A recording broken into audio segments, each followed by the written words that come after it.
Hello wet lovers. അപ്പോൾ എല്ലാവർക്കും ഒരു ചെറിയൊരു സാഡ് ന്യൂസ് ആയിട്ട് ഇവിടെ വന്നേക്കണം. വേറെ ഒന്നല്ല, നമ്മൾ ടോമിച്ചിനെയും കൊണ്ട് ഗെയിൻ പോവാണ് എറണാകുളത്തേക്ക്.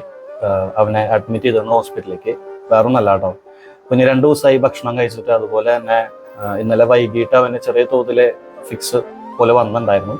കഴിഞ്ഞ വട്ടത്തില്ലെങ്കിലും അത്ര ഇല്ലെങ്കിലും ചെറിയ തോതിൽ വന്നിട്ടുണ്ടായിരുന്നു.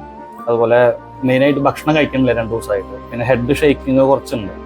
അപ്പോൾ ഇപ്പൊ കുഴപ്പമില്ല, ഇപ്പൊ നോർമലായിട്ടാണ് ഇരിക്കുന്നത്. എങ്കിൽ കൂടി നമുക്ക് ഇത് വരുമ്പോൾ നമുക്ക് പേടി. അപ്പൊ എന്തായാലും ഇവിടെ അല്ലല്ലോ കൺസൾട്ട് ചെയ്തത്. അപ്പോൾ നമ്മൾ നേരെ അങ്ങോട്ട് പോവാണ്, എറണാകുളത്തേക്ക് പോവാണ്. കുഞ്ഞിന്റെ അപ്ഡേറ്റ്സും കാര്യങ്ങളൊക്കെ ആയിട്ട് നമ്മൾ നാളെ വരുന്നുണ്ട്.